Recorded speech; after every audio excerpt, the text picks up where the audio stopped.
자, 반갑습니다.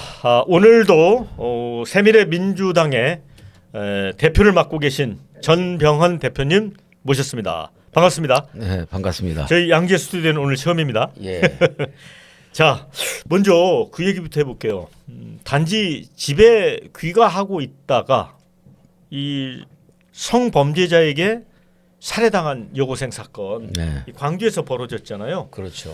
근데 이게 사실 우리 치안 시스템이 어디까지 무너졌는지를 보여주는 상징이잖아요. 대한민국 그러면은 뭐 세계적으로 가장 치안이 안전하다. 안전한 곳이. 근데 그게 깨졌어요. 거기다 이제 공권력이 타락한 게 나왔잖아요. 그렇죠. 아버지가 경찰이라는 이유로 동료 경찰들이 조직적으로 증거 인멸에 가세하고 그러니까 살인범 연대자가 되고 말았습니다. 그렇죠. 이거 어떻게 보세요, 정말? 정말 그 처음에 그 사건이 났을 때 예. 모든 국민들이 가슴 아파했잖아요. 네. 너무나 뜻밖이고 그야말로 그 청천벽력 같은 그런 그 소식을 접했을 또 가족들 피해자 가족들의 그 아쉬움이라든지 그 소녀의 그 꿈이 그 소박하면서도 그렇죠. 성실하게 그 공부를 해왔던 그 학생이라서 모두가 다 안타깝게 생각했는데 그 당시에 이제 그 우발적인 약간 사이코패스의 우발적인 범행인 것으로 그렇게 돼 있는데 지금 결과적으로 검찰의 그 보안 수사를 통해서 드러난 것으로는 굉장히 계획적이고 그렇죠. 또 사실상 그 성범죄적 요소가 다분히 있고 그런 아주 그 파렴치한 그 범행인데 그런 범행을 오히려 그 그냥 그 사이코패스의 우발적인 범행으로 이렇게 윤색하고 각색했다라는 것 자체가 충격적인데 그 주체가 또 아버지 직업이 경찰이어서 네. 제 가족 감싸기 팔이 안으로 보던 지나치게 굽은 네. 그런 결과가 돼서 이건 정말 그 심각한 문제이고 그 사실 지금 검찰 보안수사관 갖고 뭐 이런저런 얘기가 많이 있는데 네. 늘 그 우리가 자본주의의 경쟁력은 그 경쟁이잖아요. 그렇죠. 자본주의가 공산주의보다 우월하고 또 압도할 수 있는 것은 개인의 창의력과 그리고 자유로운 경쟁 네. 그것이 시너지를 내서 네. 사회 질서나 그 여러 가지 시스템을 선진화시키고 진화시키는데 이번에 그 경찰에게 수사를 독점했을 때 경찰의 그 수사의 일부 허접함 네. 그다음에 또 경찰이 쉽게 권력에 굴종하고 네. 예속되는 성향 그리고 또 이 이른바 권력과 일반 서민들에 대한 그 수사에 대해서 엄청나게 검찰보다는 더 큰 차별을 둔다라는 그런 위험성 이런 것 때문에 사실 걱정이 많은데 결과적으로 이번 그 이 광주 여학생 그 여고생 그 저 피살 사건은 경찰의 이 상당히 여러 가지 한계와 경찰 수사 독점의 문제를 종합적으로 드러낸 상황이라고 우리가 판단이 되는 거 아니겠어요? 네. 특히 요즘에 이제 검찰 수사를 완전히 백지화시켜버리고 무력화시켜버리고 보안 수사권까지 없애버리겠다고 지금 이제 이미 법안 심의를 시작하여서 곧 처리가 될 것 같은데 그런 식의 그 막무가내형 그 이 어떤 국정 운영이나 태도가 과연 우리 사회 정의를 올바르게 할 수 있겠는지 그리고 또 억울한 피해자는 없을 것인지 범죄자에게 일방적으로 유리한 그런 사회가 되지는 않을런지 그런 점에 있어서 굉장히 좀 사실 불안하고 걱정이 될 수밖에 없죠. 그러니까 저는 이제 그 수사 책임자가 구속이 됐어요. 네. 이렇게 증거인멸 이런 걸로 해서 그날 유가족 중에 이제 어머니가 했던 말이 이제 가슴에 꽂혀요. 뭐라고 그랬냐면 우리 편인 줄 알았던 경찰이 알고 보니 살인자 편이었다. 야, 정말 이게 이런 말씀을 하셨어요, 어머니가. 근데 굉장히 그 상징적이고 그야말로 진심과 체험에서 네. 그 우러나온 말씀이라고 생각이 돼요. 실제 지금 잘못하다가는 네. 그 검찰의 그 보안 수사권, 그 최소한의 보안 수사를 통해서 그 일부 수사의 완결성을 더 높이자라는 네. 그런 취지까지도 완전히 그 없애버리려는 그 태도가 결국은 범죄자들 편에 서는 결과가 되는 것이 아닌가라는 우려 때문에 걱정을 하고 있는 거 아니겠어요? 네. 즉 이번에도 저 경찰에서 수사해서 경찰이 그거는 뭐 의도적으로 했다고 생각하진 않지만 네.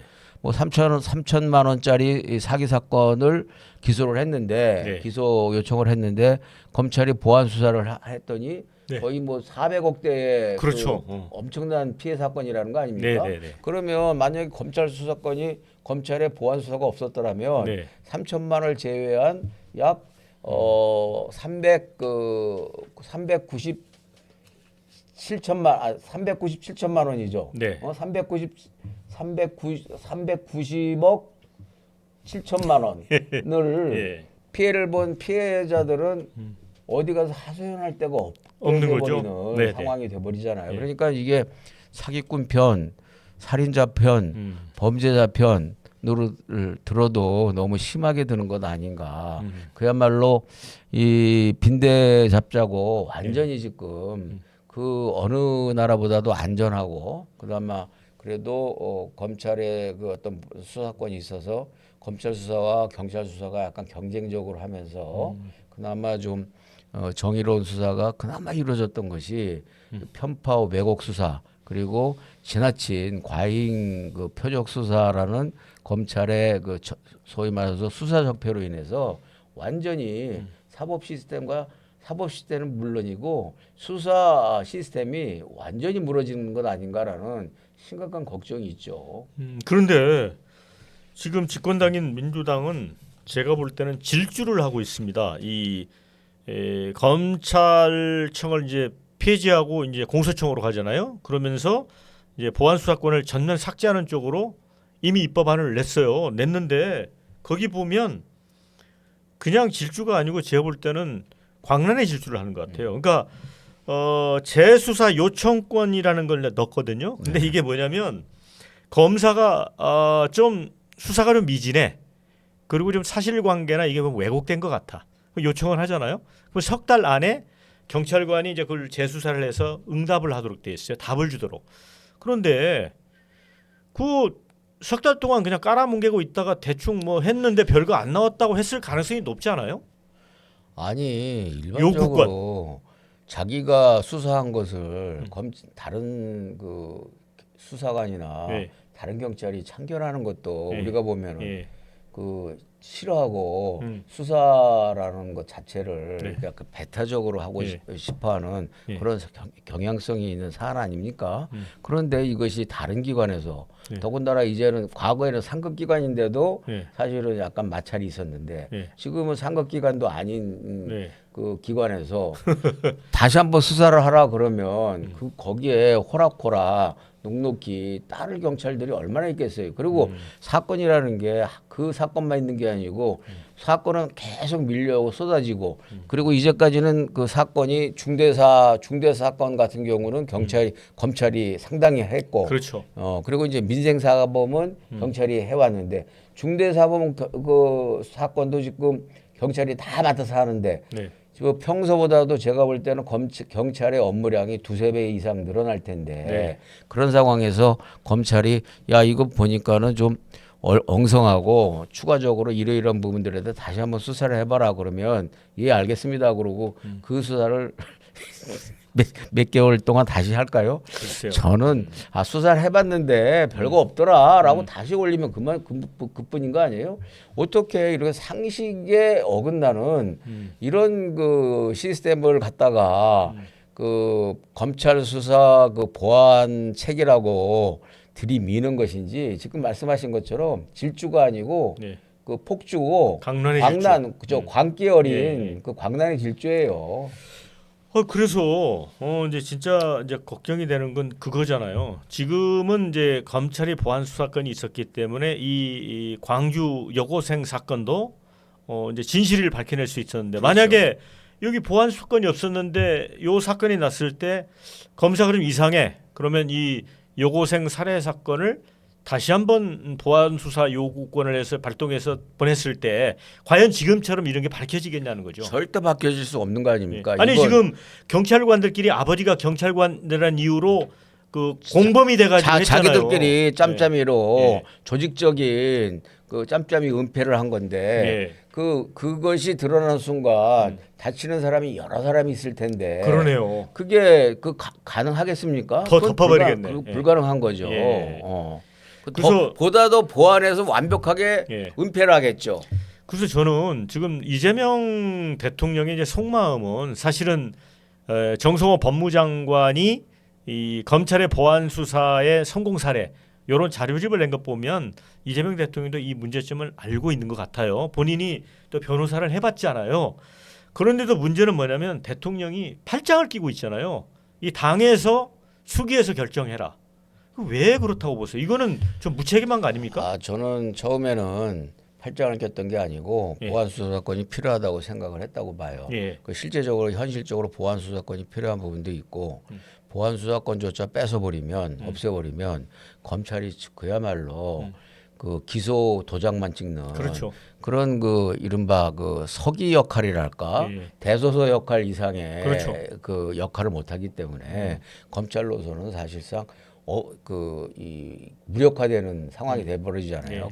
그래서 검찰로서는 위기 의식을 가질 수밖에 없고 그런 차원에서 검찰의 그 보안 수사권을 가지고 이 소위 뭐 자기 사건에 공치모 모임을 만들었듯이 예. 공소취소와 보안 수사권과 예. 이렇게 좀 거래를 할 수 있는 그런 여지를 예. 만들 수도 있지 않을까라는 그런 여운도 있었다고 봐요. 음. 이 이야기를 예. 털보 방송에 나가서 음. 장인수 전 MBC 기자가 얘기를 했잖아요. 예. 그래서 이른바 검찰의 수사권과 이 공소취소의 거래 의혹 이렇게 하고서 엄청난 파장이 일었는데 심각하게 빨리빨리 예. 그게 뭐 말하자면 자폭 그 발언이 돼가지고서 예. 차단해 버렸는데 저는 그 후에도 계속 그와 같은 어떤 그 유혹과 및 거래의 어떤 그 딜은 딜. 여전히 남아 있고 또 그 정성호 그 법무장관도 비교적 합리적인 사람이기 때문에 예. 합리적으로 볼 때도 보안 수사권이 필요하고 예. 또 이 현실적으로 볼 때 이 이재명 대통령의 사법 리스크 공소 취소를 원활하게 하면서 근데 검찰의 마음을 얻는 수단으로 쓰는 거죠. 검찰의 반발도 좀 이렇게 완화시키고 예. 하는 카드로. 일타 쌍피의 양수협정의 카드로 써보면 어떨까라는 생각을 충분히 했을 만하다. 예. 그런 차원에서 아마 저는 이재명 대통령도 그런 차원에서 필요하기도 하고 또 자신한테도 필요하고 뭐 이런 그 양날의 그 마음을 가졌을 것 같은데 네. 결과적으로는 지금 이 전당대회 과정에서 네. 이 민주당의 강경파들의 목소리가 예. 이 검찰의 완전 그 무력화를 그렇죠. 요구하고 있고 그것이 지금 민주당 당원들의 대세를 이루고 있기 때문에 거기에 올라타 버린 거죠. 그렇죠. 정청래 잘못하면 이게 그걸 계속 주장을 하다가는 정청래 전 대표가 당 대표의 이니셔티브를 질 가능성 경선에서 이니셔티브를 질 가능성이 높다고 판단되니까 네. 결국은 그 부분에 대해서 팔짱을 끼게 됐고 김민석은 전혀 생뚱맞게 자기가 몰래 지난 4월달에 그 공소취소 보안 수사권을 없애는 법안을 빨리 하자고 그랬다라는 생뚱맞은 그런 이야기를 하면서 그 어떤 보안 수사권을 둘러싼 이니셔티브 경쟁에서 김민석이 뒤늦게 예. 이니셔티브를 가지려고 하는 그런 양상이 그대로 노출된 거죠 이번에. 그래서 어쨌든 보안 수사권 이번 전당대회에서 매우 중요한 핵심적 부분이고 당 대표의 향방을 가르는 매우 중요한 그 어떤 선택적 카드가 될 수 있었는데 이게 지금 둘 다 그냥 다 하는 걸로 이렇게 돼버리기 때문에 이 보안 수사권 문제는 사실상 쟁점화해서 상당히 멀어져 버린 그런 상황이 됐고 아마 정성호 장관과 이재명 그 대통령은 상당히 곤혹스러운 입장이 됐다 이렇게 보여지고 정성호 장관은 아마 보안 수사권 이번에 관철이 안 되고 그냥 그 검찰 백지화가 되면 제가 볼 때는 이번에 뭐 본인이 어떻게 해서라도 이번 2기 내각에서는 빠져나오려고 할 것 같아요. 근데 저는 이제 이 대목에서 진짜 그 걱정이 되는 게 이 이제 보안 수사권이 만약에 이제 전면 폐지가 되면 이 힘없는 서민들 아까 뭐 사기 사건도 언급을 대표님도 하셨지만 그런 분들 이번에 또 딸을 이렇게 이 성폭행범한테 그 어떤 살해당하면서 이제 뺏기는 아픔을 거뒀던 분들 이런 분들이 다 비빌 언덕이 없어지고 그렇죠. 엉뚱한 피해자가 될 가능성이 그렇죠. 크잖아요. 그래서 제가 아는 그 노무현 정부 때 청와대 비서관까지 했던 분인데 그분이 오늘 아침에 페이스북에 이런 글을 썼더라고요. 가까운 미래에 이재명 정권이 위기에 빠진다면 아마도 가장 큰 원인은 검찰의 보안 수사권을 완전 박탈하는 형소법 개정안이 되지 않을까 싶다. 형소법 개정안 통과되면 큰 혼란이 예상되고 벌써 가해자 천국, 피해자 지옥이라는 구호까지 등장했다. 그런 얘기를 하고 있어요.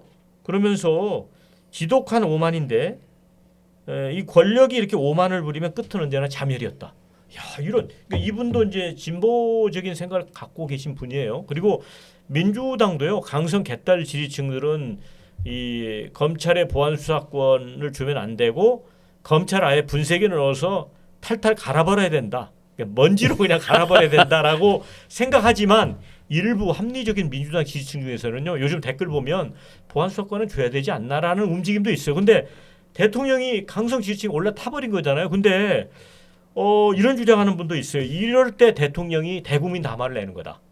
대국민 담화를 내서 검찰 보안 수사권 필요합니다. 그래서 설득을 해야 된대 지지층을. 그러면서 야당 대표까지 해서 회담을 해서 그런 걸 도출하는 이니셔티브를 보여주는 게 진짜 지도자 아니냐. 그럴 가능성이 있다고 보세요? 딱 맞는 말씀이에요. 근데 그럴 가능성이 있을까요? 근데 이재명 대통령께서? 절대 그럴 가능성은 없어 보입니다. 왜냐하면 예. 이재명 대통령은 당장에 자기 이 당권을 예. 본인 마음대로 멋대로 하는 예. 그 바지 그 대표를 예. 만들어 놓는 것이 예. 최우선이기 때문에 네. 절대 그럴 일은 없다고 생각이 되고요. 더군다나 뭐 김민석은 자기도 이제 보안 수사권 폐지에 대해서 반대한다고 그랬고, 뭐 정부에서 만들어 가지고서 제출을 하려고 그랬는데 좀 기다리라고 그래서 이제까지 이렇게 예. 이렇게 미정 상태로 왔었던 것이다라고 얘기하고 있잖아요. 그렇기 때문에 저는 그럴 가능성은 별로 없고 이 문제에 대해서는 워낙에 그 자기 진영 내에서 네. 이게 그 개혁이냐 아니면 그 미완의 그 개혁 후퇴냐라는 그런 일종의 흑백 논리로 지금 칠해져 있어서 이재명 대통령이라는 사람은 그 위에 올라타지 못할 것이다. 예. 그러면 이제 이재명 대통령이 만약에 대국민 담화를 내고 검찰의 보안 수사권을 줘야 된다라고 하고 야당의 장도혁 대표까지 해서 뭐 같이 한번 회동을 하자고 한다면 과거에 이제 민주당 내에서 이른바 왕수박 논쟁이 있었잖아요. 바로 수박으로 된다는 얘기죠. 그렇죠. 어떤 강성 지지층에 의해서. 그거야말로 이제 왕수박이네. 그러니까요. 문자 그대로. 대왕수박. 그렇죠. 근데 절대 이재명 대통령은 그럴 분이 아니시다. 이재명 대통령 스스로 예. 대왕 수박이 될 그건 그런 용기가 용기는 필요하잖아요. 없다고 봐요. 용기가 필요하잖아요. 예. 그러니까는 그 다수의 군중들의 예. 돌팔매질에 예. 이번에는 이제 홍명보 때리듯이 예. 다수의 군중들의 돌팔매질에 나도 분하다라고 하면서 같은 돌을 던질 수 있을지언정 작은 짱돌. 죄 없는 자 이 사람에게 돌을 그럴 던져라라고 수는 없다. 예수님처럼 그러지 못한다. 용기를 갖고 예. 나설 수 있는 그런 지도자는 아닌 것 같아요. 이제까지 하는 행태를 보면. 근데 저는 이재명 대통령이 우리 지금 대담하고와는 달리 정말 용기를 냈으면 좋겠다는 희망을 가져보긴 합니다. 네. 그럴 가능성은 없어 보이지만 그런데 과거 왜 노무현 대통령 시절에 저는 언뜻 기억나는 게 검사와의 대화도 대통령이 했어요.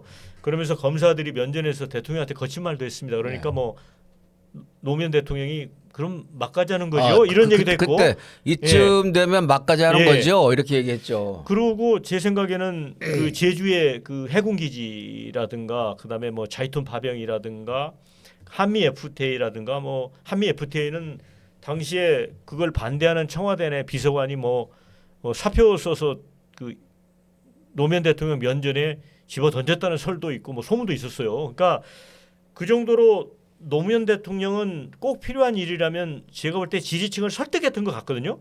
뭐 그래서 그 결과로 지지율이 4%까지 폭락했는지는 모르지만 조금 다른 것 같아요. 그 부분은. 저 노무현 대통령 리더십과 이재명 대통령 리더십은 달라요? 다르죠. 특히 노무현 대통령은 약간의 네. 뭐라 그럴까 소수파로 성장하신 분이고 예. 그분도 이제 마이너리티에서 성장하신 분이라 약간의 그 반골 기질이 상당히 계신 분이잖아요. 그렇고 또 자기의 소신이 워낙에 꼿꼿한 분이시기 때문에 아까 얘기한 것처럼 제주 해군기지 문제라든지 FTA, 한미 FTA 문제라든지 이런 것들에 대해서 돌파를 했고 정면 돌파를 했죠. 그리고 지지율과 상관없이. 그렇죠. 이라크 파병 문제도 더 정면 돌파를 했는데 그와는 다르게 성장 어떤 과정이나 뭐 어떤 환경은 좀 비슷하다고 할 수 있겠지만 이재명 대통령은 전정반대로 그 뭐라 그럴까요? 그 전형적인 그 포퓰리스트의 그 전형을 보여주는 분이라 절대 어떤 대세적 그 군중들의 그걸 거스르지는 않는다. 또 자기 지지층의 대세적 흐름에 거스를 일은 없고 그분 입장에서는 어찌됐든 최소한 자기 진영의 확실한 절대 깨지지 않는 콘크리트 단단한 강철 같은 팬덤을 만들어서 그걸 그걸 기반으로 해서 사법 리스크도 돌파하고 그리고 또 이 집권 연장도 가능하면 해보겠다라는 그 미련까지도 저는 갖고 있다고 봐요. 그러니까 쉽게 정리하면 노무현 대통령은 국익, 공익 이런 측면에서 지지층을 배반하는 용기가 있었고 다만 아쉽게도 이재명 대통령은 그런 것보다는 포퓰리스트에 가깝다는 말씀이시잖아요. 그렇죠. 그래서 저는 노무현 대통령 그때 좌회전 깜빡이를 켜고 우회전하는 정책을 쓰고 있다라는 그렇죠. 비판을 받았죠. 메이저 그 레거시 언론에서 좀 많이 받았잖아요. 근데 이재명 대통령은 늘 비상깜빡이를 켜놓고 이리 갈지 저리 갈지 모르지만 답은 되게 뻔해요. 뻔하다. 당시 그 말초적으로 국민들의 그 어떤 지지와 지지율 관리의 효과적인 방법 그것이 그 이재명 대통령의 가장 최우선의 국정의 어떤 그 목표이자 기술인 것 같아요. 그런데 아까 제가 언급했던 페이스북에 이제 노무현 대통령 때 청와대에서 일했던 분이 이 지금 검찰 개혁 이 잘못하게 되면 아마 정권의 치명적 위기가 올 것이라고 했는데 그 부분에 대해서는 동의하시나요? 저도 동의해요. 검찰 개혁 왜냐하면 첫째 검찰 그 지금 보안 수사권 완전히 백지화시키는 말소시키는 그런 것들과 함께 그 이른바 공소 취소 공취모가 구성이 돼서 또 특별법까지 지금 특검법까지 올라가 있잖아요. 그리고 또 더 재밌는 건 법무부의 정성호 장관 휘하에 검찰 뭐 미래 존중 위원회인가 그걸 만들어 가지고 거기서 법무부 검찰과장하는 사람을 단장으로 앉혀 가지고요. 거기서 또 대통령 관련된 7개 사건을 다시 재조사한다는 거예요. 그러니까 그런 부분들에 대해서 검사들도 아무리 저 어떤 상하 명령 체계와 복종 체제가 있다 하더라도 그분들도 사람인데, 죄송합니다.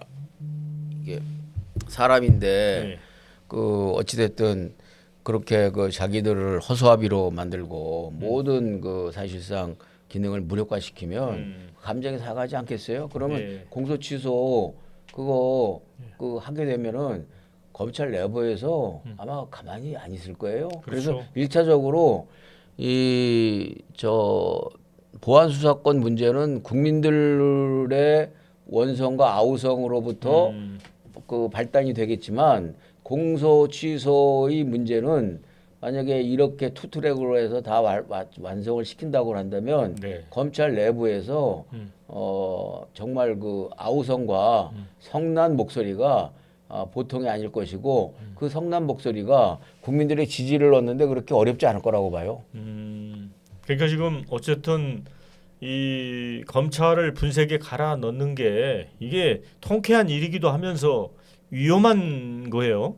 그러니까 저 보안 수사권이라는 것을 많은 사람들이 제가 볼 때는 저도 뭐 법조인은 아니지만 우리가 상식적으로 합리적으로 생각하면 그야말로 보안 수사잖아요. 예, 그렇죠. 그래서 검찰이 모든 걸 이제까지 검찰과 경찰이 이 수사의 그 어떤 이 분류와 구분을 통해서 정권을 가지고 수사를 하는 게 아니라 경찰에서 모든 수사는 하는데 경찰에서 수사한 것들이 미진하거나 문제점이 있는 것 같은 경우에는 검찰이 추가로 보완 수사할 수 있도록 그야말로 수사의 완결성을 보완해주는 시스템인데 그것조차 안 된다고 하는 것은 도대체 제가 이해할 수가 없는 일이에요. 그래서 검찰이 일부 수사권을 갖는 게 아니라 일부 사건에 대해서 보완 수사하는 기능만 하는 것이고 그 보완 수사를 통해서 경찰에 의해서 그 권력의 검찰보다 훨씬 더 예속적이고 그리고 비리와 그 말하자면 은폐에 훨씬 더 취약하고 노출된 경찰의 그 취약한 수사에 대해서 검찰이 일종의 그 어떤 감시와 견제 기능을 하고 보완 기능을 해줄 수 있도록 하는 건데 그걸 못하게 하겠다는 것은 이거는 검찰 그 개혁을 빙자한 그야말로 치안권 마비 상황으로 몰고 가는 것이다. 그렇기 때문에 아까 그 우리 박 앵커가 말씀하신 그런 그분도 그런 우려를 하고 있다고 생각해요. 네. 자 이제 더불어민주당 당내 얘기를 좀 해보도록 하겠습니다. 얼마 전에 김민석 총리가 김어준 겸손은 힘들다 거기에 출연을 했어요. 근데 거기서 뜻밖의 선물을 받았잖아요. 그 김민석 이제 그 의원이 지난번에 계엄 해제 표결에 이제 그 버튼을 못 눌렀잖아. 늦게 와가지고. 그래서 그것 때문에 이제 정청래 후보 측으로부터 공격을 받았잖아요. 거기 이제 최고위원 한 사람이 뭐 감기약 먹고 잤다고 하는데 그래서 늦게 일어났다고 하는데 약성분이 뭐냐. 그다음에 또 정말 재밌는 얘기는 그 얘기를 했어요. 자는 척하는 사람을 깨우기는 어렵다, 불가능하다. 그렇죠. 그러니까 김민석 의원이 의도적으로 어떤 계엄 상황의 위험을 회피하기 위해서 했다는 걸 했거든요. 근데 김어준 그 방송에서 국회 CCTV를 공개해가지고 김민석이 담을 넘어가는 거, 그다음에 헐레벌떡 뛰어들어가서 본회의장으로 뛰어가는 것까지 다 나왔거든요. 이거 이제 김어준이 말을 완전히 올맡한 겁니까? 김민석 쪽으로? 그 영상의 의미는 김민석 의원이 그 계엄 상황에서 그 계엄 해제 투표에 의도적으로 지각하거나 참석하지 않으려고 했다라는 그 부분에 대한 오해를 푸는 것이 포인트가 아니고 이른바 문조 털레유의 털을 빼달라라는 털보 선생님의 털보는 거기서 저 빠져나와라 그 그렇지. 연대에서 아니 빠져나와라가 아니라 털보 선생님 스스로가 빼달라. 난 문제 털레이유에서 털이 아니다 이제. 그 문제 털레이유에서 털은 빠질래. 그리고 나는 거기에 들어갈 자격이 없어. 난 이렇잖아. 내가 그다음에 한강 새똥대주길 예. 그쪽에 들어가야지. 내가 왜 그 문제 털레이유로 들어가?라는 선언과 다름없다. 전 그렇게 말. 근데 그 영상의 가장 핵심적인 메시지는 그거다. 그런데 나머지 그 영상을 가지고 김민석 의원이 그 의도적으로 계엄 해제 표결에 그 참석을 안 했다라는 의혹에 대해서는 여전히 의혹이 계속됐고 오히려 그 영상으로 인해서 저는 그 의혹이 더 부풀어졌다고 봐요. 이번 기회에 어떤 의문점이 더 보세요 영상에? 첫째는요. 그런 영상이 있었다면 그렇죠. 왜 그동안 1년 반이 되도록 왜 약성분 밝히라고 할 때까지 있었을까요? 그렇죠. 왜 1년 반이 되도록 왜 나는 그때 좀 늦게 가서 들어가는 문을 못 찾았고 내가 막상 들어가니까 이재명 대표께서 1초 전에 표결이 끝났다라는 얘기를 했었다. 이재명 대표한테 물어봐라. 라는 얘기를 왜 안 했을까? 그러니까. 첫째. 그리고 이재명 대표는 김민석 당시 수석 최고가 그렇게 비판을 받고 하는데도 불구하고 왜 한마디도 거들어주지 않았을까? 총리로 기용하는 그런 신임까지 하는 사람을. 그게 의문이고요. 두 번째는 저는 그 영상에서요.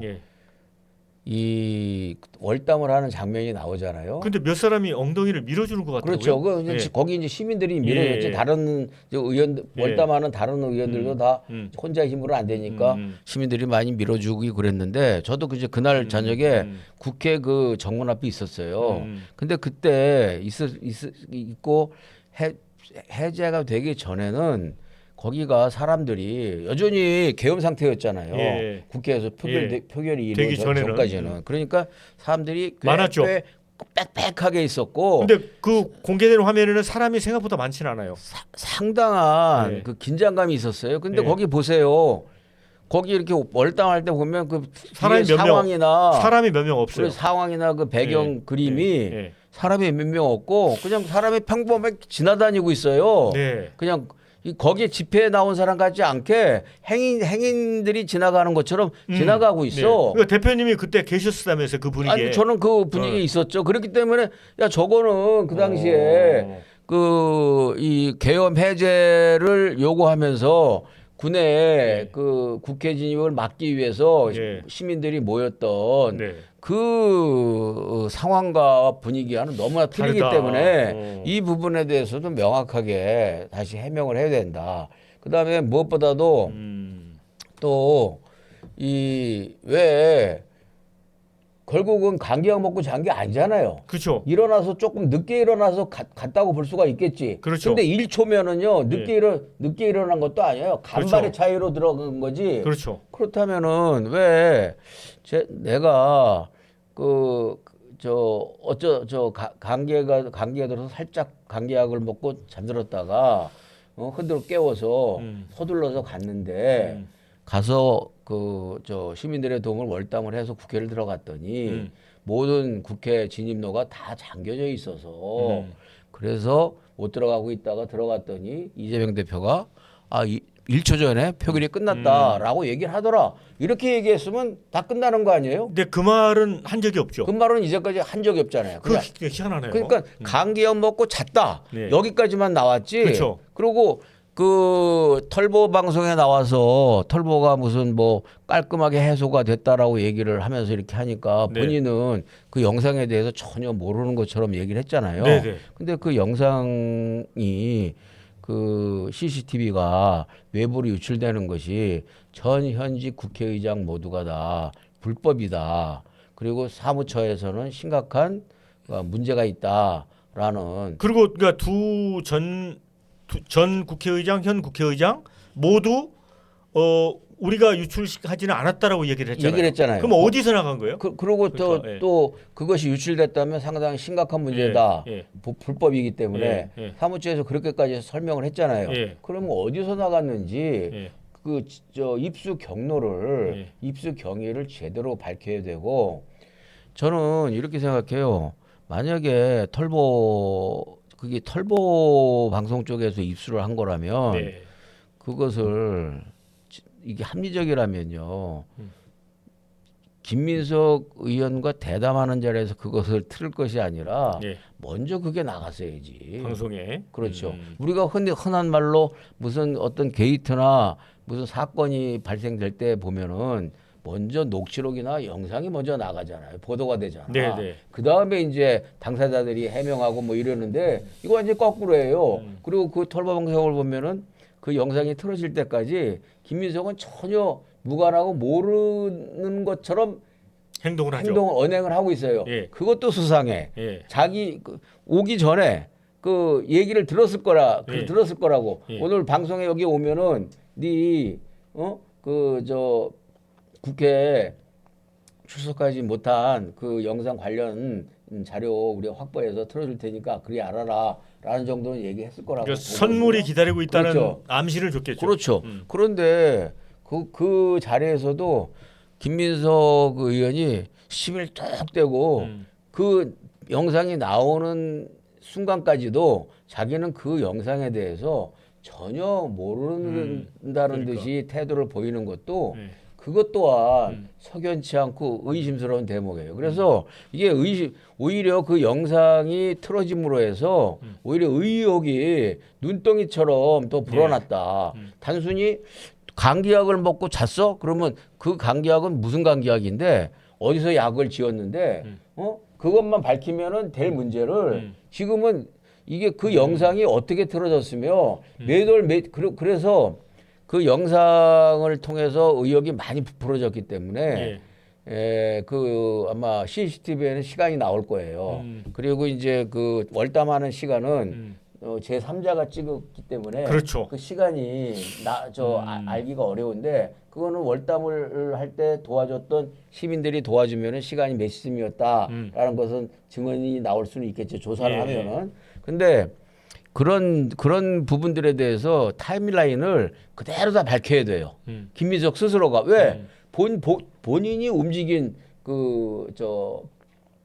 라인이니까 그래서 본인이 타임라인을 정확하게 밝혀야 되고 그다음에 이제 그 국회의장이 출입하는 문과 비밀 통로가 국회의장이 출입하는 문과 그다음에 속기사가 들락거리는 문 두 개가 있어요. 국회 사무처 직원이. 예. 그게 일종의 비밀 통로처럼 되어 있는데 뭐 거기도 이제 들어가려고 그랬다가 못 들어갔다 뭐 이렇게 하는데 그것을 아는 사람은 별로 많지 않아요. 그 원내대표를 해본 사람들과 국회의장단만 알아. 예. 사실은. 예. 근데 그런 부분에 대해서도 뭐 그 얘기를 하는 것도 심상치가 않고 그래서 어찌됐든 이 영상의 그 공개는 그 의혹을 깔끔하게 해소했다기보다는 여러 가지 의혹을 추가적으로 더 덧붙이게 됐다. 그리고 이런 이교의 얘기를 하면 그 당시에 제가 알기로는 이재명 대표를 비롯해서 일부 지도부가 국민들한테는 국회로 나와라라고 그렇게 얘기를 해놓고 그럼 어디 나무 그늘 밑에 있었다며요? 첫째는 나무 그늘 밑에 있었다고 본인이 자백을 했고 예. 두 번째는 국회에 들어가서 바로 본회의장으로 안 가고 예. 거기서 체포되거나 뭐 그런 염려는 충분히 있었겠죠. 그 국회 상황이 어떻게 되는지 모르니까 국회 본회의장으로 안 가고 그 당시 이하경 국회 부의장 그러니까 민주당 소속 국회 부의장실로 직결을 했다가 안전을 확인이 된 뒤에 본회의장에 들어간 것으로 알고 있어요. 그리고 이번에 지난번에 이번 기회에 제가 말씀을 드리면 이번 기회에 그 사실은 김민기 이제 이번에 그만뒀죠. 전 김민기 사무총장이 이번에 그 국회가 일방적으로 계엄군의 그 이 장악되는데 네. 치명적으로 결정적으로 막아낸 사람은 음. 김민기 사무총장이다. 저는 네. 그렇게 생각해요. 음. 왜냐하면 김민기 사무총장이 그 이 사무총장을 하면서 계속 그 저 계엄에 대한 경고를 그 민주당 지도부가 했잖아요. 예. 그 특히 김민석이 제일 앞장서서 예, 했고, 예. 근데 그 제일 앞장서서 한 김민석은 그날 현장에 거의 나타나지 않거나 다 그 판이 정리가 되고 파장 분위기에 무렵에 나타났다. 예. 나타난 상황이 돼버렸고 김민기 사무총장이 그 계엄의 위험성을 그 경고를 받은 뒤에 국회 사무처 방어 직원들과 경비원들을 대상으로 해서 제가 알기에는 그 이 예행 연습을 계엄이 됐을 때 어떻게 계엄군의 진입을 막을 것인가라는 그 시뮬레이션과 예행 연습까지 시킨 것으로 알고 있어요. 그래서 그 예행 연습과 시뮬레이션이 국회 방어원들 경비원들과 예. 이 저 당시 그 국회의원 구성원들이 효과적으로 계엄군을 그 막아내는데 많은 도움이 됐다라고 저는 생각을 합니다. 저도 이 얘기는 이제 처음 듣는 얘기입니다. 그런데 어쨌든 제가 가끔 여기 와 나와서 처음 듣는 얘기를 가끔 해요. 네. 아니 근데 이제 분명한 거는 김민석 총리는 그래도 이제 늦게 온 건 대표님 말씀대로 맞잖아요. 네, 네. 표결은 참여 못한 거잖아요. 그죠? 예. 그런 점에서는 또 뭐 모든 게 클리어해졌다라든가 뭐 당당하다고 보기는 어려운 것 같아요. 어렵죠. 더군다나 왜 그 국회에 이렇게 돌아다니는 영상이 잠깐 있었잖아요. 예. 그 영상이 뭐냐면 국회 복도에서 예. 그 소위 말해서 국회 그 사무처 요원 예. 내지는 국회의장단이 출입하는 그 문이라고 이제 그 예. 이렇게 그 털보 방송에서도 얘기를 했는데 그렇다면은 그런데 그때 돌아다닐 때요 여전히 거기에 국회 복도나 이런데 사람들이 꽤 있어야 돼. 근데 거기 군인들이 있든 군 자제 병력이 있든 아니면 그 보좌관들이 있든 없어요. 아니면 사무처 직원이 있든 근데 뭐 있어야지. 근데 혼자 나오잖아요. 혼자서 왔다 갔다 하고 있어. 그거는 뭐야? 그건 다 끝난 다음에 그냥 왔다 갔다 했던 그런 그 왔다 갔다 하는 신용만 해놓고 CCTV에 잡힌 것이 아닌가? 아하. 라는 의혹까지도 제기될 수 있다는 그러면 거예요. 거기에 찍힌 타임라인을 확인할 필요가 있네요. 그렇죠. 가장 중요한 부분이네요. 그래서 다 월담하는 시간부터 국회 도착 시간부터 그리고 그 늦게 온 이유가 또 뭐냐면 자기가 나오니까 예.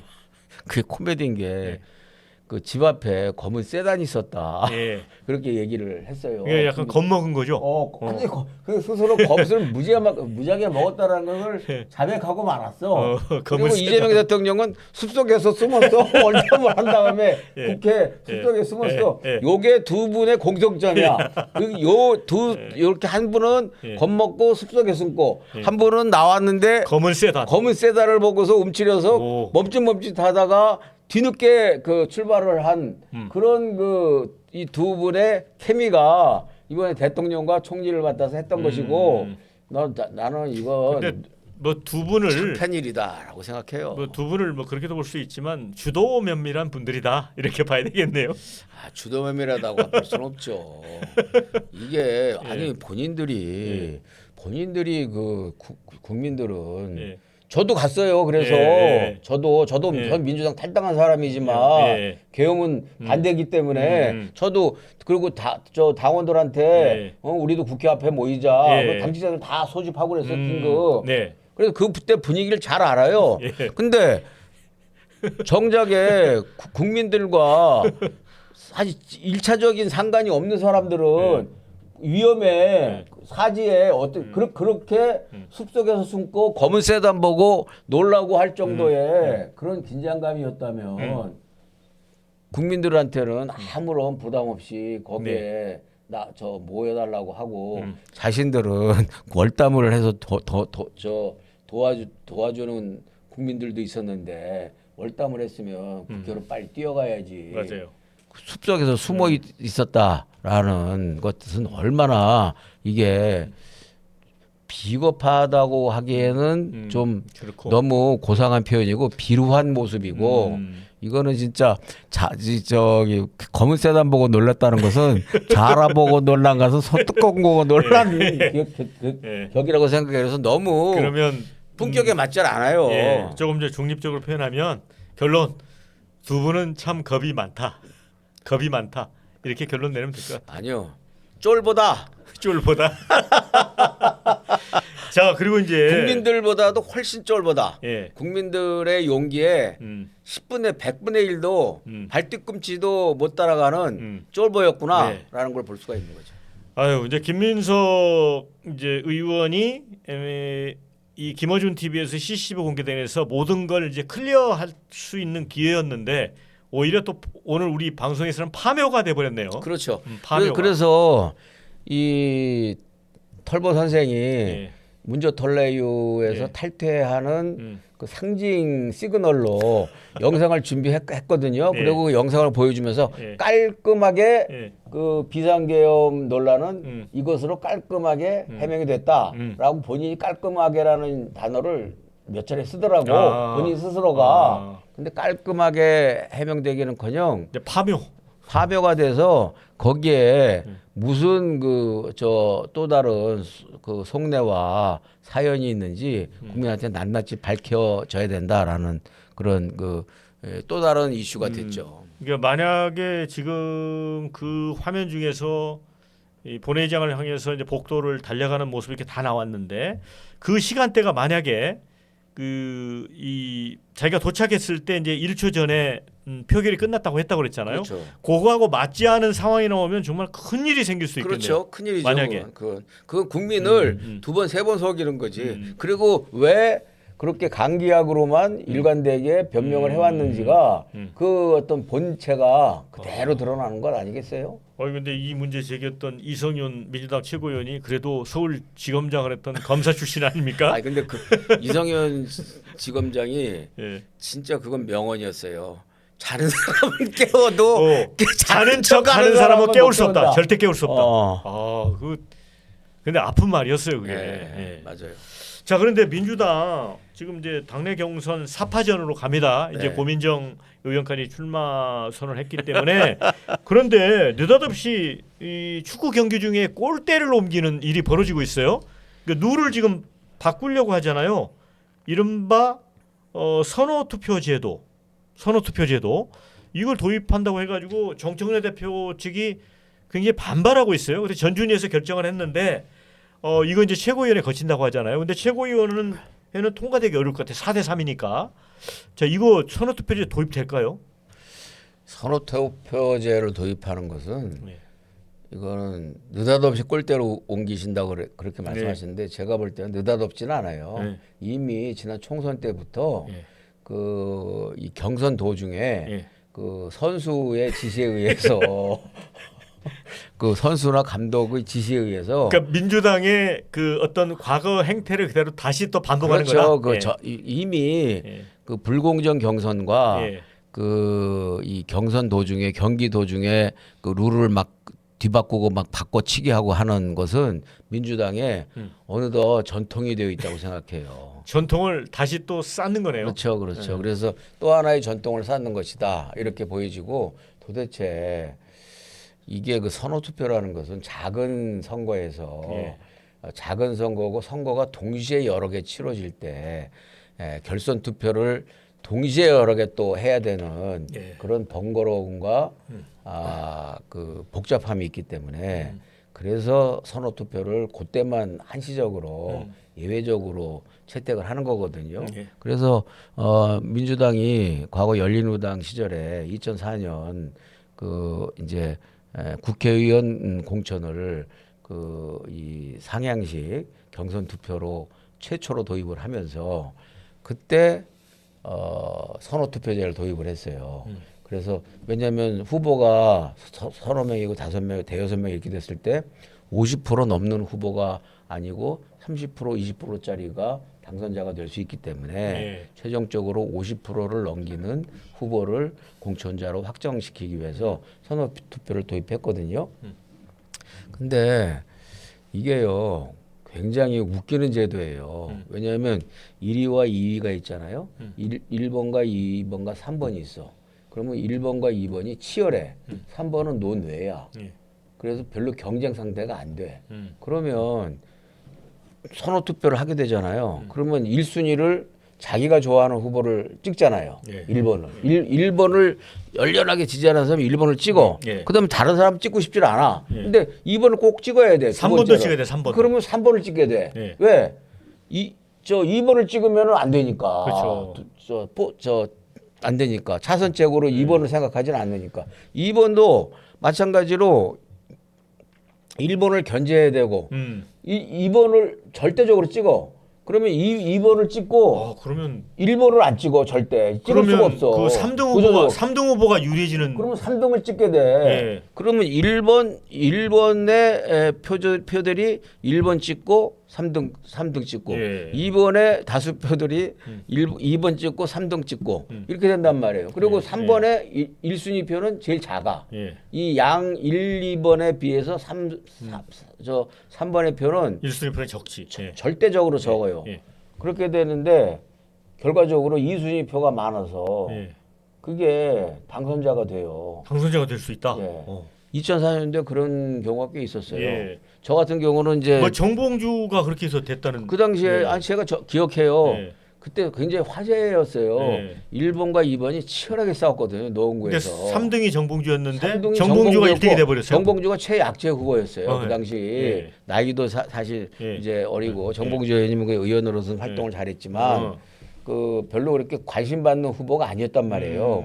근데 나왔는데 1번과 2번은 거기 다 출마를 했던 경력이 있는 사람들이었어. 그러니까 그거 지지층이 다 배제를 해버리니까 그러니까 서로 정봉주를 2순위에 찍어버린 거야. 그죠? 서로 예. 배제하고서 3번에다가 찍어 정봉주를 2선택을 해버리니까 그러니까. 정봉주가 선호에서 50%가 넘어버린 거예요.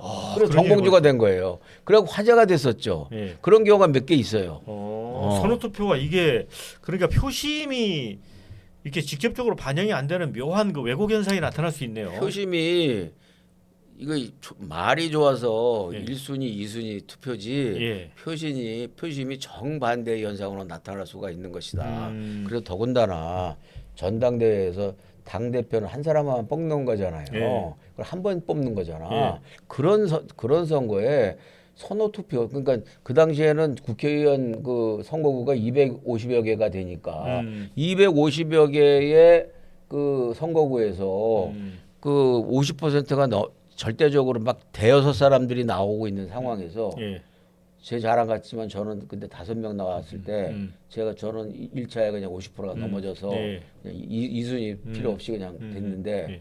제 경선에 이겼는데 이게 그 250여 군데가 대여섯 명씩 나오는 상황에서 50%가 1차에 넘기가 어려워요. 어렵구나. 그러니까 그 불가피하게 그 제도를 이제 그렇지, 채택한 거죠. 불가피하게. 안 그러면 몇 날 며칠 투표를 계속 해야 되니까. 그렇죠. 아. 그래서 그 제도를 채택했는데 결과적으로는 전혀 다수의 유권자들이 생각지 않은 사람이 당선자가 돼버리는 그런 상태가 돼버리는 그러니까 거지. 이거는 지금 중요한 당 대표 선거에서는 대표님은 부적합하다고 보신 거잖아요. 절대 부족하죠. 부적합하죠. 자, 그런데 이거는 일단은 또 그런 얘기도 있더라고요. 아무래도 이게 정청래 후보 측에서 불리하다고 판단한대요. 왜 그럴까요? 그것은 네. 그 지금은요. 그 당시에는 3등이 약체였기 때문에 배제를 할 필요가 없어. 그러니까 1번 찍고 약체인 별 영향가가 없는 3번을 찍어. 그럴 수 있었는데 지금은 1, 2, 3번이 어찌 됐든 상당한 그런 그 경쟁력을 갖고 있잖아요. 예.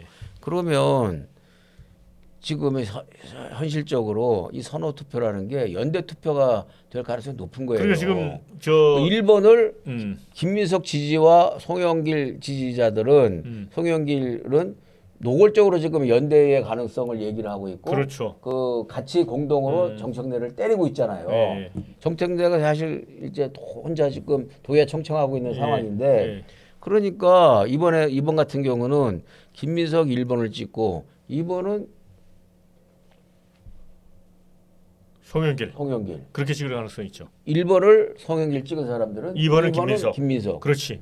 이제 서로 도와주는 그렇죠. 거죠. 그리고 정청래는 단 한 표를 그 도움을 거의 받을 수가 없어요. 받을 수가 없네요. 근데 이제 고민정 의원하고 연대를 할 수 있지만 고민정 의원은 현재는 보면 지지율이 미약하다고 봐야 그렇죠. 되잖아요. 의미가 없는 거죠. 의미가 없죠, 그건. 야, 그러니까 이제 정청래 후보는 뭐냐? 1순위 후보 받은 게 다 고작이고 2순위 표는 못 받지. 고민정 할 때 갈 수도 있겠죠. 오히려. 고민정은 근데 고민정한테 고민정을 1순위로 하고 2순위로 정청래를 찍은 표가 얼마나 되겠어요? 그렇죠. 거의 없다 그러니까 봐야지. 고민정이를 1순위로 찍는 후보에서 정청래 2순위 표가 좀 일부 있을 수가 있는데 소수라는 거죠. 그건 소수라는 거죠. 그러면 뭐 이거는 약간 불공정 경선 룰이라고 보시는 거예요? 이거 완전히 불공정 경선 룰이고 예. 그야말로 저 지난 총선 때 박용진 예. 그다음에 그 김철민 의원 예. 그 떨어뜨리려고 예. 김철민 의원과 박용진 의원이 떨어질 때까지 이 룰을 바꿔가지고 경선을 했잖아요. 아이고 뭐 이것도 민주당의 전통이네요. 전통이에요. 그래서 제가 이게 새삼스러운 게 아니다. 야. 이미 지난 총선 때부터 이재명 체제에서부터 이미 그렇게 형성이 되었다라고 자신 있게 말씀을 드리는 거죠. 아니 지금 박용진 이제 전 의원이 거의 부총리급의 그 보직을 받았잖아요. 예. 정청래 후보가 좀 박용진 의원을 만나서 상의를 좀 해봐야 되겠네요. 근데 그거는 이제 선호 투표가 아니기 때문에 그런데. 예. 아니 이거 결국은 비슷하잖아요. 그러니까 이게 정청래 의원이 그래서 처음에 나는 룰에 뭐 신경 안 쓴다 처음에 그렇게 그러다 얘기를 했다가 입장이 바뀌어서 당원 당규를 보니까 어. 이거 당원 당규를 바꿔야 된대요. 그 당원 당규까지 더군다나 전당대회를 앞두고 당원 당규를 그렇게 바꾼다면 차기 전당대회에서나 예. 적용을 해야지. 예. 이번 전당대회에서 예. 당원 당규를 바꾼다는 것은 예. 말이 안 되는 얘기죠. 예. 그야말로 우리는 불공정 경선을 한다. 그리고 특정인을 떨어뜨리기 위한 룰을 만든다라고 차라리 노골적으로 선언을 하고 그렇게 바꾸는 것이 보다 더 솔직하고 양심적이라고 생각을 해요. 그래서 근데 내가 이제 약간 걱정이 되는 게 제가 뭐 정청래 대표를 뭐 꼭 응원하는 뭐 것이 지지하거나 아닌데, 응원하는 건 아니에요. 지지하거나 예. 응원하는 건 아닌데 예. 이게 상식과 공정에서 너무 멀어져 있기 때문에 그러면 당원들이 이거 가지고 또 약간 그 돌령심이 생길 수 있는 거 아니에요? 약간 민주당 당원들은 약간 반골들이 많잖아요. 그래 동정심이 생길 수는 있다고 봐요. 근데 그 동정심은 크진 않을 것이다. 그래서 저는 정청래 대표가 뭐 흔쾌하게 처음에 첫 마디에 그 너무나 뻔한 저 속임수이고 뭐라 그럴까 조작질인데 그걸 왜 불공정 경선인데 그걸 눈치를 못 채고 나 그거 난 경선 룰에 신경 안 쓴단 말이야 이렇게 얘기를 하고서 하루 늦게 이제 뒤에서 이제 참모진들이 아마 얘기를 해줬겠죠. 뒤늦게 그러니까 뒤늦게 그걸 알아차리는 걸 보고 앞으로 경선의 그 과정에서 전략 전술의 그 구사 력이 상당히 험난하겠구나. 역시 정청래에게는 돌격 앞으로가 최고다라는 생각을 하게 되죠. 그래서 저는 지금 이제 저는 민주당이 그렇게 민주적 전통과 민주적 다양성을 완전히 지워버린 정당이 변질됐다고 판단해서 전 나치즘 히틀러 정당과 같다라고 지적을 하고 제가 탈당을 한 사람이기 때문에 제가 민주당에 대해서 미련은 없지만 너무나 상식적으로 공정하지 못한 그리고 비민주적인 그런 그 행태를 너무나 서슴없이 노골적으로 하니까 정말 화가 나서 제가 오늘 SNS에도 한마디 했어요. 이 정청래 대표를 뭐 지원하는 뜻에서 하신 말씀이 아니고 대표님이 이제 더불어민주당 당명 직접 지으셨고 창당 발기인 했지 뭐 대변인, 전략기획위원장, 정책위의장, 원내대표, 최고위원 민주당의 60년 역사를 다 꿰고 계신 분이잖아요. 그렇죠? 그렇죠. 그런데 이 경기도 중에 이제 이 룰을 뻔뻔하게 변경하는 근데 이게 전준이라는 조직도 당의 공식적인 조직인데 어떻게 민주당이라는 60년 전통을 가진 정당이 이렇게 야, 근데 그래서 민주당의 전통은 저는 없어졌다고 생각해요. 예. 그리고 민주당은 소멸됐다. 네. 그 이른바 더불어 민주당이 아니라 음. 더불어 아첨, 더불어 아부만이 남아 있는 정당이 돼버렸다. 아, 이런 그 참 안타까움을 갖고 있죠. 그리고 또 그 말씀도 좀 하셨잖아요. 페이스북에서 이 DJ 김대중 대통령이 이제 88년 사당 체제에서 네. 쉽게 말하면 상임위원장 여야 배분 원칙을 지켰잖아요. 네. 그리고 사실은 이재명 정권 들어서기 전만 해도 법사위원장은 제1당이 아니어도 야당한테 줬었잖아요. 근데 지금 거의 그냥 그 일방적인 국회 운영을 하고 있잖아요. 이거는 그 돌아가신 김대중 대통령의 어떤 민주주의적인 그 어떤 소신 철학과도 배치되는 거 아니에요? 소신과 철학뿐만 아니라 김대중 대통령께서 사당 체제에서 예. 그동안 쭉그 보수 진영이 거대 여당만 해왔다가 예. 이제 사당 체제로 새롭게 이제 재편이 되면서 이제 새로운 전통을 그걸 만들어야 되겠다라는 그 작심을 하시고 네. 이 김대중 총재가 주도해서 그 당시에는 국회의장단도 저거예요. 다 그냥 일당이 다 독식하고 모든 상임위원회를 다 네. 일당이 독식했어요. 그 전까지는. 그걸 그래서 바꿔놓으신 거네? 그거를 발상을 전환해서 이걸 의석수 비율로 배분을 했네. 배분을 하자. 그렇게 해서 설득을 해서 그 당시에 그 노태우 정권이 그걸 수용을 해가지고서 그 다음에 YS도 나쁠 게 없으니까 김영삼 대통령도 수락하고 김종필 대표도 수락하고 그렇게 해가지고 그게 전통이 된 거네. 그리고 국회. 합의해서 그게 만들어진 전통이에요. 네. 근데 그 뒤에 이렇게 쭉 보면은 그게 단순히 자리 나눠 먹기다라는 일부의 비판도 있었지만 그게 참 오묘하게도 예. 다른 나라에서는 찾기 힘든 우리만이 갖고 있는 우리만이 당파성과 당파 싸움이 심한 나라에서 국회의 그 어떤 그 구성 구조 자체를 네. 구조에서부터 오묘하게 네. 그 협치를 하지 않으면은 안 되게끔. 전국이 운영되지 안 되게끔 만들어지는 효과가 있었던 거죠. 그런 측면에서 저는 김대중 대통령의 그 민주화에 대한 그 소신과 철학을 넘어서 김대중 대통령의 지혜의 위대함이다. 그렇게 생각을 하는데 네. 이 김대중 대통령의 지혜의 위대함마저도 지금 다 쓰레기통에 다 그냥 처박아 쓸어버리고 버렸어요. 예. 있는 상황이어서 너무나 안타까워요, 정말. 자, 지금 또 핫한 사람이 이 64년 만에 처음으로 이제 민간인 출신 국방장관이 된 안규백 국방장관입니다. 더군다나 이분 이제 단기사병 또 방위 출신이어서 이제 관심을 끌었는데 청문회 과정에서도 뭐 탄력 논란이 있었어요. 그런데 최근에 다시 김영수 공익신고센터장 그러니까 해군 소령 출신인데 이분이 군납 비리를 옷을 벗고 투쟁을 해가지고 밝혀내서 당시 해군 참모총장이 구속됐습니다. 네. 그래서 이분이 보국 훈장까지 받으신 분이에요. 그러니까 그래요. 굉장히 훌륭하신 분이에요. 근데 이분이 그 탄력 맞다. 왜 국회에서 탄력한 사실이 없다고 거짓말했느냐라고 하면서 나를 고발해라라고 국회에서 기자회견 했거든요. 네, 고발장도 냈죠. 예. 또. 어떻게 보세요 이거? 누구 말이 맞다 보세요? 아유, 현실적으로 보면 상황적으로 보면 예. 참 죄송한 얘기지만 안규백 장관하고는 제가 참 잘 아는 사이시죠? 너무나 잘 알고 제가 편집국장 할 때 예. 제가 기자로 예. 이렇게 함께 일했던 동지예요. 그래요?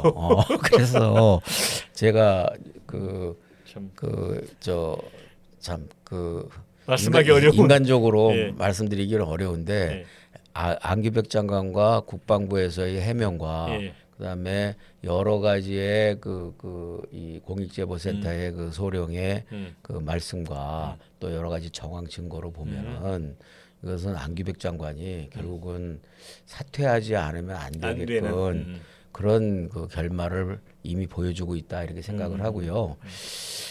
왜 그런 짓을 했는지 몰라. 그러니까. 대한민국 청년 대부분들이 다 네. 그 24 지금 24개월 뭐 지금 1년 네. 반밖에 안 되고 24개월 지금은 이제 뭐 한 1년 6개월밖에 그렇죠. 안 되죠. 근데 그 당시만 해도 32개월, 36개월 하던 시인데 그 근데 당시 방위는 짧았잖아요. 또 더군다나 단기 사병이고.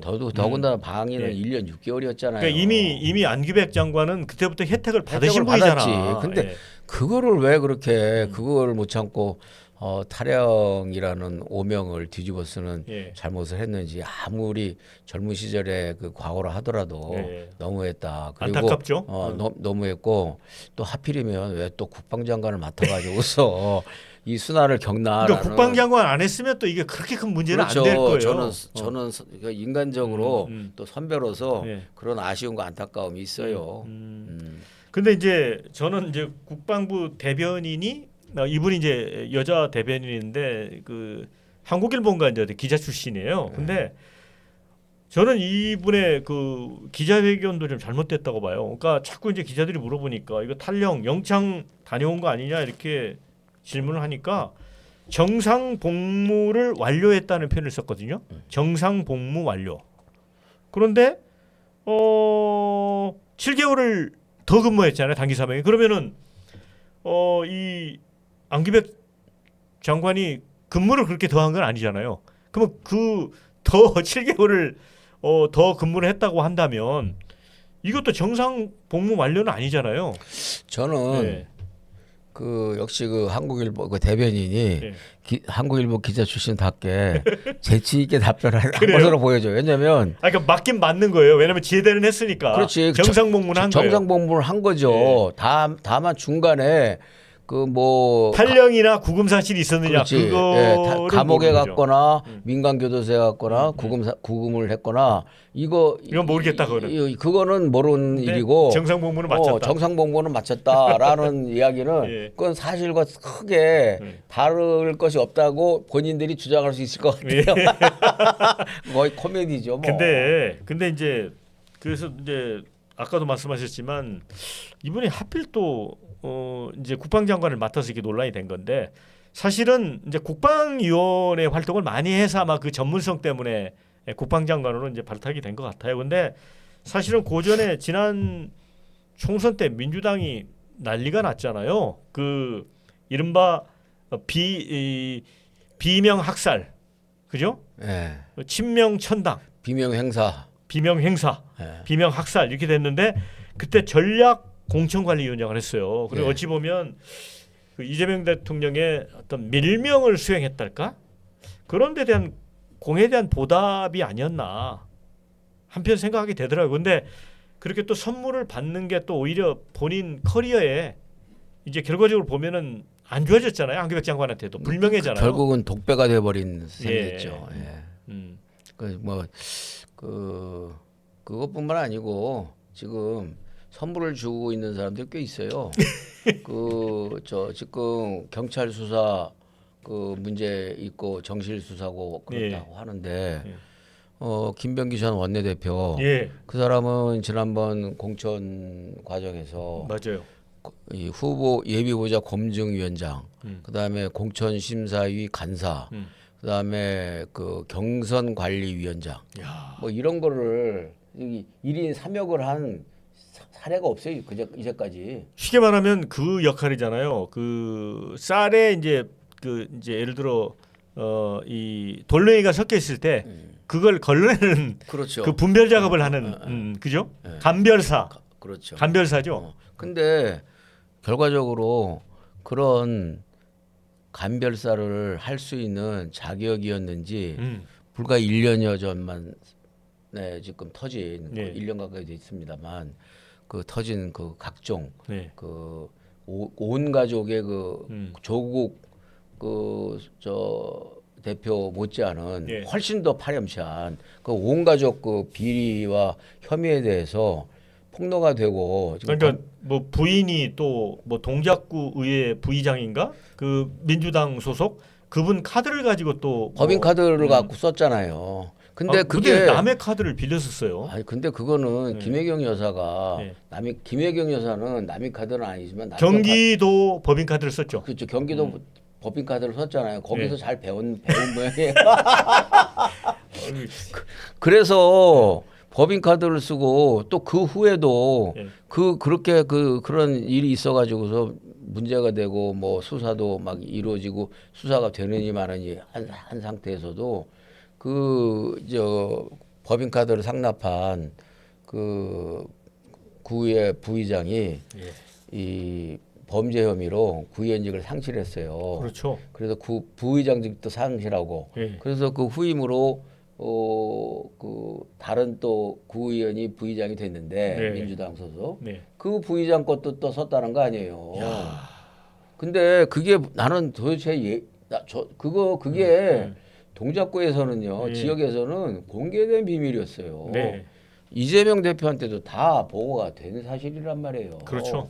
근데 나는 근데 그런 분한테 이렇게 중책을 맡겼을까요? 그러니까 거기에 대한 음. 서로 주고받은 선물은 무엇인가라는 의혹이 하나 생기는 것이고 예. 두 번째는 이 경찰 지금 수사가 지지부진하잖아요. 1년 가까이 돼 있는데. 지금 김병기 전 원내대표는 수사가 이루어지는 건지 안 이루어지는 건지. 즉 국민들이 네. 잊어버리기를 바라고 있잖아요. 지금 네. 거기 네. 김경과 그저 김경 서울시 의원, 그다음에 강선우 다 연결돼 있잖아요. 연결돼 가지고서 그 사람 지금 재판을 받고 있고 네. 얼마 전에는 김경 재판장에서 네. 강선우에게 준 네. 그 쇼핑백을 네. 김병기 의원한테도 줬다라는 법정 증언이 나왔잖아요. 야, 그러면 보도가 됐어요. 근데 단독으로. 지금 밝혀진 한글. 거는 강선우 의원도 한 1억 정도 들어 있었다고 하지 않았나요? 그때? 하여튼 액수는 잘 모르겠는데 똑같은 쇼핑백을 줬다고 법정에서 진술이 나왔어요. 근데 그 안에는 뭐가 들었는지는 이제 퀘스천 마크네. 그렇죠. 쇼핑백을 준 거예요. 근데 그죠? 뭐가 되는 그 결과는 뭐냐면은 김경이 절대 안 된다라고 얘기를 해놓고 네. 정작 그 김경희의 공천을 결정할 때는 공천심사위원장이었던 김병기 당사자는 결석했다는 거 아니에요? 결정했다는 거. 네. 그게 쇼핑백의 효과가 아닌가 이렇게 우리가 유추해 볼 수가 있죠. 근데 저는 제가 볼 때는요 이 법인카드 문제는 김혜경 지난 2022년 윤석열과의 대결에서 이재명 후보가 패배한 것은 그것도 0.7 몇 %로 차이로 네. 패배한 것은 그건 그 경기도 법인카드를 부인이 너무 졸렬하고 치사하게 썼기 때문에 그게 치명적인 약점이 돼서 떨어졌다고 생각해요. 저 기자들도 그런 얘기 많이 해요. 사실은 뭐 대장동 사건 그 자체보다는 그 부인 법인카드 뭐 그걸로 이제 과일 많이 사가지고 뭐 집에 코끼리 키우냐 그런 얘기도 들었잖아요. 네. 그래서 그때 본인들도 그걸 알아요. 그때 좀 다른 얘기지만 그 당시에 그 사건이 일어났는데 지금 그 국민의힘과는 전혀 다르게 그 당시에 국민의힘이 전략적으로 기가 막히게 전략을 썼어요. 네. 그때 법인카드 쓴 걸 한꺼번에 다 깐 게 아니고 매일매일 1일 1건씩 갔어요. 살라미식 그래서 전술. 살라미 전술을 전술. 써가지고서 그 살라미 전술로 나오는 것마다 샌드위치, 초밥, 과일, 예. 뭐 가진 그런 게 뭐 샴푸 뭐 이런 게 일제 샴푸. 예. 다 나왔잖아요. 예. 그러면서 이게 지지율이 팍 꺾이기 계속 시작했거든요. 꺾였구나. 그래서 그때 이재명 후보가 그때 이낙연 후보하고 예. 이낙연 대표하고 정세균 총리 그 당시 정세균 대표하고 지원 유세 좀 부탁한 거죠. 아니 선대위 공동위원장이었어. 네네. 근데 이낙연 대표한테 이제 이낙연 대표하고 최종적으로 치열하게 붙었잖아요. 이낙연 대표한테 공동 선대위원장 갖고는 안 되겠다. 지금 이것 때문에 상당히 지지율이 떨어지고 있어서 위기다. 그러면 이낙연 대표를 그 원톱으로 총괄선대위원장. 총괄선대위원장으로 그때 그것 때문에 그 타이틀이 거예요. 그렇게 만들어진 거예요? 그래요. 그 위기 순간에? 그렇지. 아. 그래서 이낙연 총리가 총괄선대위원장을 맡기 싫은데 네. 사실 어쩔 수 없이 맡아가지고서 맡은 직책이 있고 또 같은 당이고 네. 국민의힘에다가 정권을 넘겨줄 수는 없으니까 유세를 엄청나게 열심히 했어. 제가 알기로는 거의 이재명 그 당시 후보하고 이낙연 후보가 유세한 거하고 거의 비슷한 수준이었어요. 예, 그렇다고 들었어요. 근데 선거가 막상 끝나고 나니까 이낙연 쪽에서 도와주질 않아서 이낙연 후보가 도와주질 않아서 졌다라고 해서 모든 선거의 패배를 이낙연에다가 다 뒤집어 씌우고 그러니까 그래서 이낙연을 사실상 결과적으로는 이낙연 그 개파라기보다도 이낙연 이른바 친와이계 친NY계 했던 사람들을 다 몰아내고 1차적으로 그러니까 이제 멸종을 시킨 그렇죠. 거잖아요. 그리고 이제 공천 과정을 통해서 멸종시키고 또 멸종시키고 이번에 또 지방선거에서 다시 또 한번 멸종시키고 사살하고 이렇게 된 거죠. 야, 근데 보통은 사냥개 한 마리만 이제 토사구팽을 해서 삶는데 뭐 물까지 다 버려버린 거네. 그러니까 이제 삶는 그렇죠. 물까지. 아니 왜냐면 그 우리가 저 영화에서도 보면은 네. 그 누구를 그 억울하게 네. 죽이면은 네. 그 아들들도 죽이잖아요. 왜? 그렇죠. 복수가 두렵기 복수가 때문에. 두려운 거죠. 특히 마피아들은 더더욱이 그렇죠. 그렇게 하잖아요. 음. 그리고 갓파더 때 대구에서도 보면은 그 아들들을 죽이는 게 다 나오고 그러는데 그래서 이게 참 근데 저는 우리 민주당이 그렇게 상대 계파 그리고 자기하고 친하지 않은 계파를 전멸시키는 그런 사례는 역사는 없었죠. 역대 민주당사에서 없었어요. 김대중 대통령은 비주류를 30% 정도는 항상 40%. 유지를 해줬다면 40%. 예. 네. 그래서 무슨 이렇게 경선을 하거나 뭐 이렇게 하면은 늘 김대중 대통령이 65에서 70이 안 되는 그런 득표를 했어요. 그리고 그 비주류의 중심에는 그 김대중 대통령을 그 정계에 입문시켰던 정일영 박사. 가 김대중 대통령을 정계에 입문시켰는데 정일영 박사의 아드님이신 정대철 그 대표님이 꿋꿋하게 그 김대중 제왕적 총재인 김대중 대통령 총재 밑에서 꿋꿋하게 비주류 역할을 했더라고요. 비주류 역할을 했죠. 저도 얼마 전에 저녁을 같이 먹었었는데 진짜 공천도 못 받은 적도 있었다는데 한 번은 그래요. 혼냈대요. 김대중 대통령한테. 근데 자기는 끝까지 그 비주류의 길을 갔고 그렇다 보니까 뭐 국회직도 못 했더라고요. 맞아요. 의장이나 이런 것도 대표만 했어요. 얻지를 못하는 거예요. 김대중 대표님, 아니 김대중 총재님, 대통령님 은퇴 이후에 대표만 했죠. 대표만 2번 정도 하셨지. 자, 참 그 민주당의 민주적 전통과 민주적 다양성이 완전히 이렇게 말살된 것에 대해서 참 그 비통한 심정이고 이제 민주당이 저렇게 망했는데 이제 제 바람은 이 어떤 그 민주적 다양성과 그다음에 민주주의를 기본 정신으로 하는 자유민주주의를 기본 정신으로 하는 그런 건강한 정당이 빨리 재건과 부활이 됐으면 좋겠고 국민의힘이 보다 더 큰 포부와 태도를 갖고 일단은 국민의힘 스스로가 재건하는 것이 가장 빠른 길 아닌가 이렇게 생각을 하는데 요즘 국민의힘을 보는 그런 저의 그 심정도 사실 편치는 않습니다. 그러나 민주당이 많은 국민들은 민주당이나 국민의힘이나 똑같다 이렇게 하는데 국민의힘은 자기들끼리의 전쟁이고 민주당은 국가 시스템과 민주적 기본 질서를 위협하는 그런 상황이기 때문에 민주당의 그 폭주에 대해서 우리 존경하는 국민들이 더 많은 관심과 견제를 해야 되지 않는가 이렇게 생각합니다. 그러니까 지금 뭐 사실 야당의 역할이라는 게 전혀 없으니까요. 뭐 국회에서도 뭐 거의 일방 독주로 그렇죠. 가고 있고 정책도 이제 이재명 대통령 중심으로 막 꾸려가니까. 그래서 도대체 제가 88년도 김대중 총재의 정신 그리고 그 당시에 그 야당 그 양김 선생의 그 지혜와 그 위대한 유산을 이렇게 무참히 허물 수가 있는가? 그것은 그 목적은 단 하나다. 일당 독재에 대한 네. 욕구와 욕심이 아니고서는 불가능한 일이다 이렇게 생각해서 더욱더 현재의 정국을 저는 굉장히 위험하다고 생각하고 있죠. 네.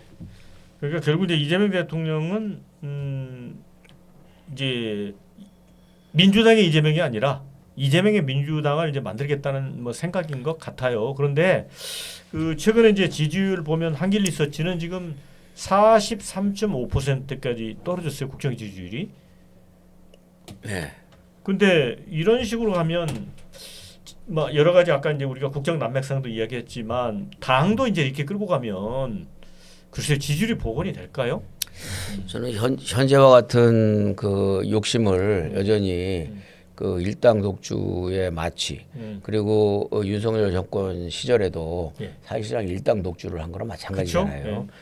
그러다가 윤석열 대통령이 견디다 못 발버둥 치다가 결국은 계엄령이라는 바보 같은 자충수를 던져버린 셈이 돼버렸는데 결국은 이번 지난 사실 계엄령에 대해 계엄령 선포는 뭐 윤석열 대통령이 100번 잘못한 것이지만 그 책임은 그 결코 못지않게 이재명 대표와 민주당에게 있다라는 것이 지난 헌법재판소의 판결문에도 판결문에 나와 나와 있지 않습니까? 있어요. 근데 그 많은 국민들이 그걸 잊어버리고 있는 것 같아요. 절대 그 잊어버리면 안 되고 그런 것을 잊어버리는 순간 우리 당은 우리나라는 대한민국은 이게 다른 모든 분야에 있어서는 선진강국인데 이게 그 정치만 사료 오류로 좀 전락할 수 있는 그런 위기에 빠져들 수 있다라는 걱정들이 있는 거 아니겠습니까? 네.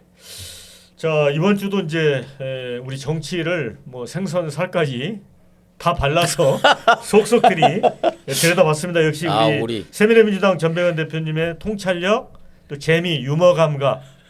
아주 저는 재밌었습니다. 그래요? 다음에 또 보시도록 하겠습니다. 예, 우리 박영환 저 앵커님의 그 목소리와 그 박진감 넘치는 진행이 저의 따분한 이야기를 좀 재미있게 만들어 주시는 것 같아서 늘 감사하게 생각합니다. 아유 수고하셨습니다. 네, 고맙습니다. 네.